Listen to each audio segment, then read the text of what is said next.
Welcome back to Real Weddings with Sara. So today I've stepped out of the bridal suite and I'm here in Auralia. And Auralia have been the sponsor for this season and I really wanted to catch up with them.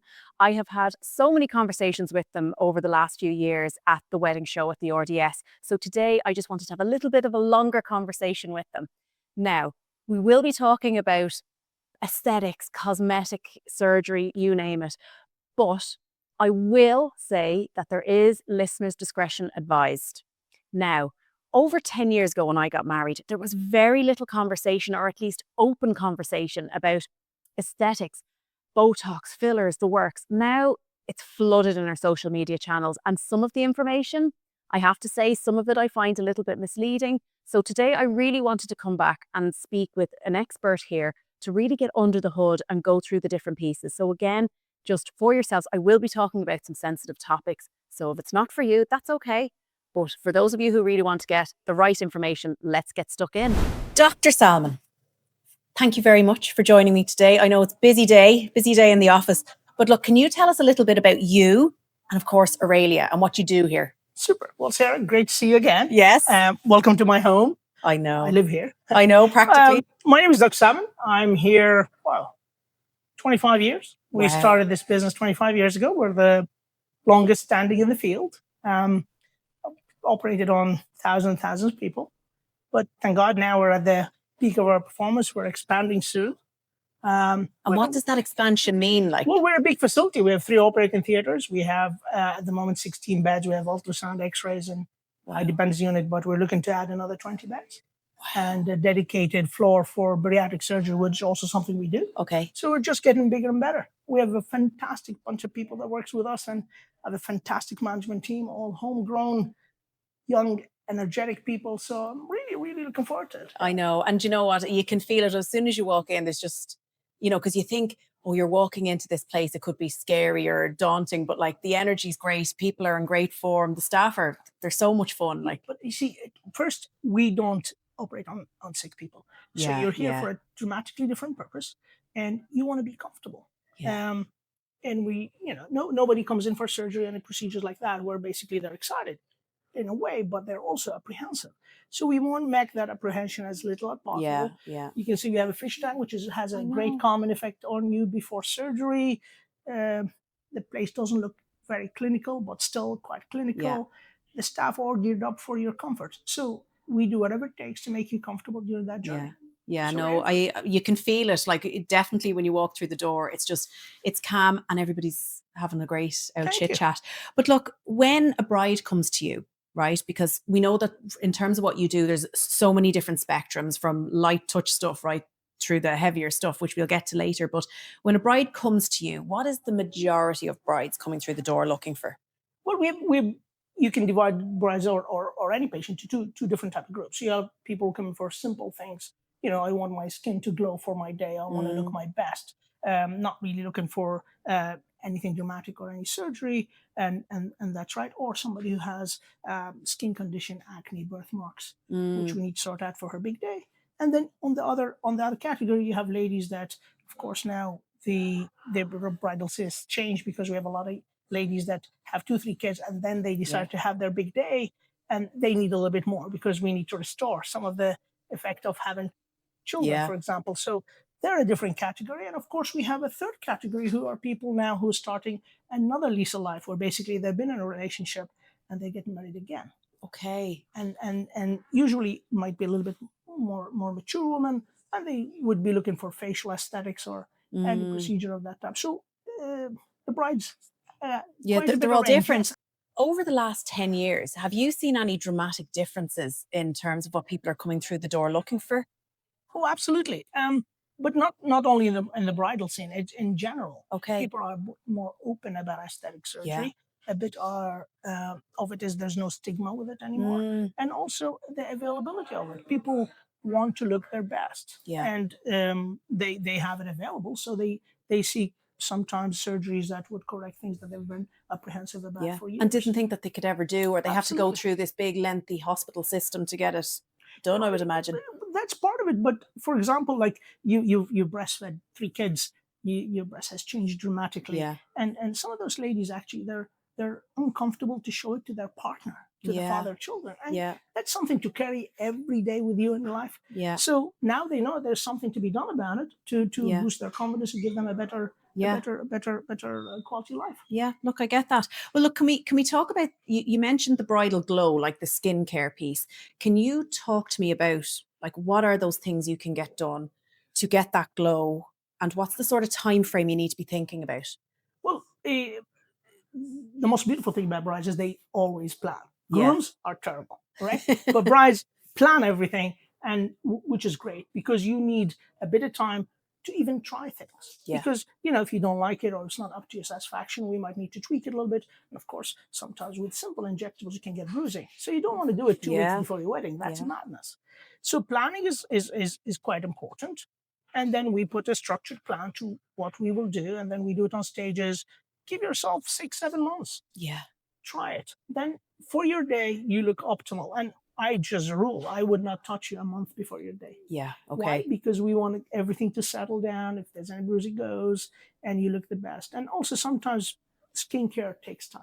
Of course. So if you have acne, or if you have telangiectasia, which is like a little redness of the skin, these things takes time with lasers to correct it. But the whole purpose of it, to give you the best skin possible for that day, that's one thing. And of course, you talk about Botox lines and wrinkles, or enhancing your cheekbones, or enhancing your lips.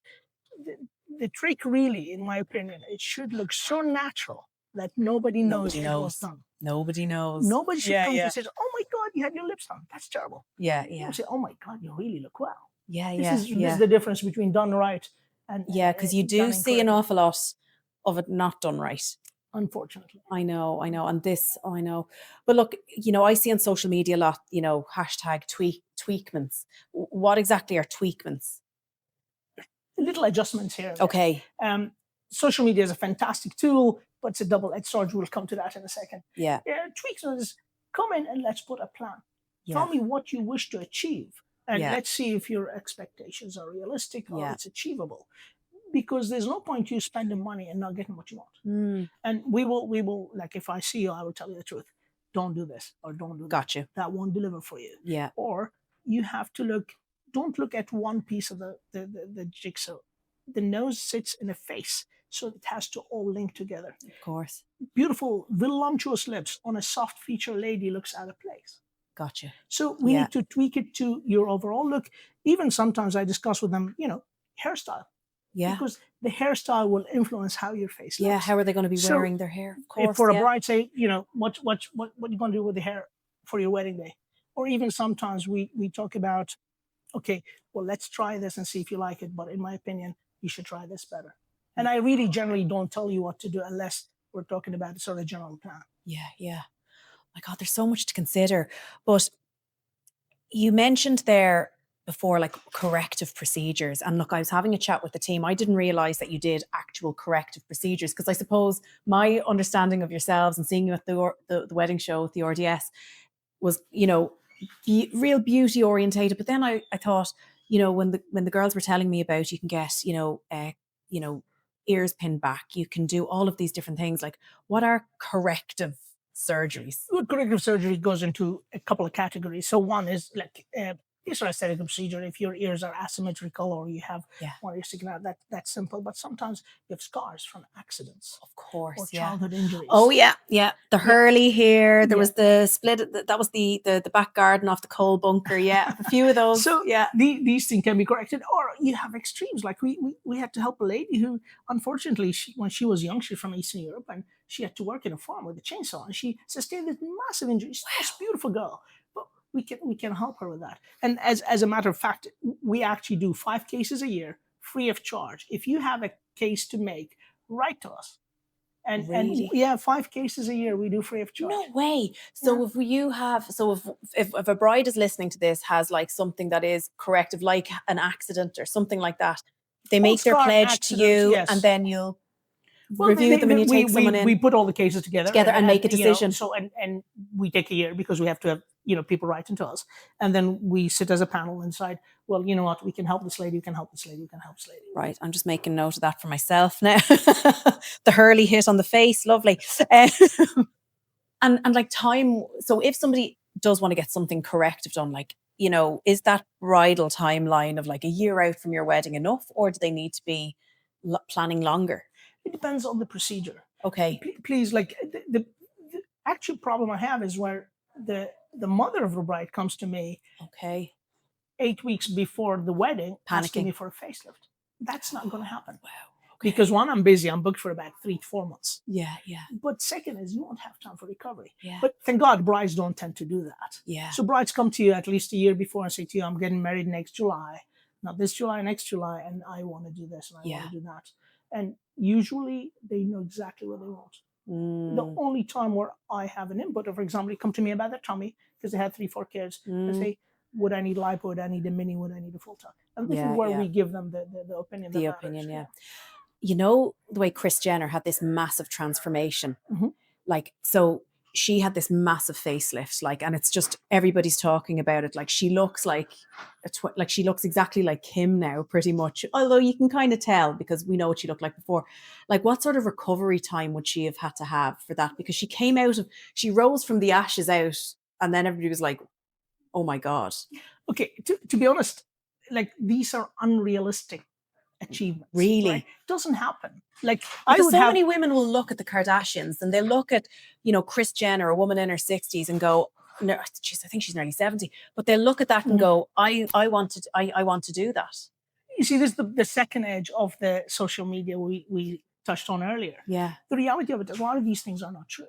There's you know, photoshops, there's all these filters you add. Yeah. To the life of me, the achievement she got is surgically impossible. Really? It is not easy to change something so dramatically, even surgically. And, you know, with this in mind, you should always be careful. And when people come in with unrealistic expectation like that, you have to tell them, look, this ain't going to happen. Yeah. And there is no point in misleading them saying, oh, yeah, I can do that. That's not going to happen. So managing expectation is so fundamental. And deciding also who's mentally fit for the procedure. Okay. That is a really good question, because I remember, like, you know, I got married and I was 31, and I was so panicked about everything, right? About how I looked, how I felt. Like, and I probably would have been one of those people that was so panicked about nothing, but then would have, you know, came in to see you. Oh, I need to get all these things done. Like, how do you make that call between someone who really is okay versus panicked just because they feel they've got this wedding day coming up?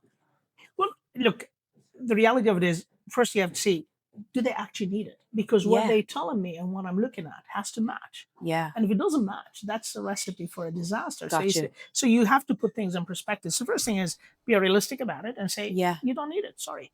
Or if you calm down for a minute, let's think about it. And also, we always give, you know, chilling time or cooling time period. Yeah. So nothing happens where you come to me today and you have your surgery tomorrow. That will never happen. Yeah. Yeah. So we sit down, talk about her needs, and we have to be a bit kind because the poor girl has a lot on her plate. And the last thing you want, he goes like, dismiss her. We don't do that. Yeah. So we sit down, listen to her properly, and then suggest, you actually don't need, you look really well. Look at that, look at that, look at that. Yeah. So these are your good assets. We need not to touch them. Yeah. Small little tweaks here and there. That's what we can do. Okay, gotcha. And give yourself time and don't panic. And in fairness, it's a big day. Yeah, no, 100%. And you do feel the pressure because you've all this work that you're thinking about of being on show. And that's what I felt. I was like, oh, everybody's going to be looking at me. And then there's the photographs and now the added layer of social media, which we'll talk about. But I want to talk about the less discussed stuff, which is, if we go back 10 years ago, nobody would talk about Botox. Like, I remember I used to have people coming to me saying, oh, would you promote Botox? I'm like, never. But look, this is life now, right? It just seems to be everywhere. But, you know, the actual, what does it mean to actually go down the route of a fundamental surgical procedure? Like, what does that look like? Okay, there's surgery is not like Botox. Botox, it goes away. Yeah. It is cheap. Very little can go wrong with it. Yeah. Surgery, you need to be, one, you need to need it. Second, you need to have the right surgery for the right procedure. So if somebody needs a tummy tuck, won't benefit from a liposuction, no matter how cheap it is. No benefit from a mini tuck. So you need to go to the place that will have the range of the services and not push you to one side than the Because other. that's what they offer. Exactly. Yeah. So that's number one. Number two, go around, look around. You have to be comfortable with the people you're talking to. Don't do sales. Don't listen to me when I say to you, you know what, if he comes this Saturday, I have a slot, you can have a discount. That's a bad recipe for disaster. Wow. Yeah. So don't do that. Also, look at a facility that has the backup. Yeah. Proper surgical facility that has the accreditation, that has the right services, because in surgery things can go Of course, a it's little bit surgery. wrong, and then you need to be able to fix it. Yeah. Well, what I found interesting was that actually when somebody is recovering from surgery from here, they actually have your number. Absolutely. That's the emergency line. All my patients have my It's number. like, seriously? Yeah, but you know what? 1 out of 100 calls I get, Yeah. 1 would matter. But Yeah. you need not to miss. And people that need one. reassurance, I would imagine. Exactly. Because recovery is tough. Like going in and probably getting the procedure is probably not the problem. It's when you get home and trying to recover from these things. There's a lot of little things, but you need to give them comfort in that. And honestly, that doesn't really bother me. And I'm happy to advise them. But the other fundamental thing about surgery is we got so good at surgery, you have very little pain after. Yeah. And when people have no pain, they think they've healed. So they start doing things that they shouldn't be doing. Gotcha. So Gotcha, when you advise them, and I keep on and on about this, you're going to feel well, you fit young woman, you have kids to look after, please. Yeah. Don't do this. Rest. Don't do that. Do this. Yeah. I don't want you in bed, certainly. But, just because you walk 10 miles a day the day before surgery, that doesn't mean tomorrow you can walk a mile. Yeah. Simple things you like have to rebuild yourself back up. And I'm happy to take a call 3 o'clock in the morning. Yeah. Tell me, can I do this? I'd say yes or no, rather than you just do it. Doing it and then ending up with extra pain. I'm learning so much. I could probably talk to you for hours and hours because I'm just naturally nosy about all of this stuff. That's right. My social media feeds would be, particularly the age I am, I've had 3 kids. Naturally, I'm just getting fed a whole load of information. And luckily, because I've spoken to you a few times, particularly doing the I Do school, I've learned quite a lot. But I see a lot of misinformation out there, particularly on TikTok. And it's actually quite worrying. And like, I'm also thinking about younger generations being exposed to this sort of information. Like, what is your advice around cutting through that noise on social media and the information that's out there? It's a terrible gadget. It's good for marketing. Yeah. But you need to get to the right marketing protocols. Unfortunately, a lot of young girls, like for example, I know a person that sort of on social media has shown people how her tummy exercise restored her tummy after having kids. But I've done her tummy tuck. What? Yes, but think about it. If you're a little girl that had a couple of kids, and then you do You'd this look thing, for anything. and Absolutely, it's not working, then you start thinking, well, there's something wrong with me. But it isn't. It's That's transparency. being misled. Yeah. So stuff like that. But really, this is very few and far in between, because that's surgery and you end up with a consultant could tell you yes, no. But my main worry is people buying products for removing moles, for example. Talk to me about that. You can buy stuff on the internet, and I've seen many of the guys with the burns to remove moles. But moles you need to know what type of mole. Absolutely. Some moles you must cut. And they have to get tested as well to see, are they cancerous? But unfortunately, this is one of the things, and you don't want to do that. Wow. Or buying peels off the internet that you don't know where they come from. You don't know what strength. You don't know what kind of because like obviously, a lot of people are talking about get a retinoid, do all of these different things, but you kind of need someone to guide you as to which one you need. If you walk in a pharmacy in Ireland, you know what you're buying is exactly what says on the tin. Yeah. But if you're buying off the internet, you don't know what exactly it is. And this is the worry. And some of these peels are acids. Yeah. Like for example, fruit acid, which people think it's very light. If you leave it on, it'll continue to work. So you have to remove it after a couple of minutes. Okay. But if you haven't got that instructions and you sleep with it, you're gonna wake up in the morning with burns. Oh my God. So just be careful. So let's bring it back now to basics. So if anybody is thinking and they feel, and by the way, I'm not saying anybody needs to do any of this, but I want to just make sure the right information is out there, because I see so much misinformation myself. If somebody is looking and thinking about whether it's as minor as we now call it, as in comparison to surgery, like a tweakment, versus actually doing some fundamental surgery to reconstruct or do whatever it is that they need, where should they go? Well, if it's important to you, go and see somebody in person. this business of sending pictures. Someone and who's professional and accredited. Yeah. So come in, let's see you. It costs you nothing because we do free consultation. And please, if we give you advice, please follow it. Like a lot of girls, I tell them, don't have surgery. Yeah. And they come back could go to somebody else, and somebody else would go, yeah, I'll do it. And then they come back to me 6 months later, had surgery somewhere else, asking me to fix it. And sometimes it's not fixable. Okay. So this is the problem. So please, we're happy to give you advice. If you're not sure, if you got advice somewhere else and you just want to check it, write to us or come down and have a chat with us. And then you can make up your mind. We don't push you towards surgery, and it doesn't cost money. Yeah. Okay. Dr. Salman, thank you so much for that. It's been an absolute pleasure. I know. I'm just like, so many questions. I'm happy to answer anything you want. Drop us an email and we'll look after it. Absolutely. But, it's been great to see it has, and it's been brilliant just to catch up properly, because we only get a few minutes when we're in the RDS. So God bless you, so Sarah. much. Thank you.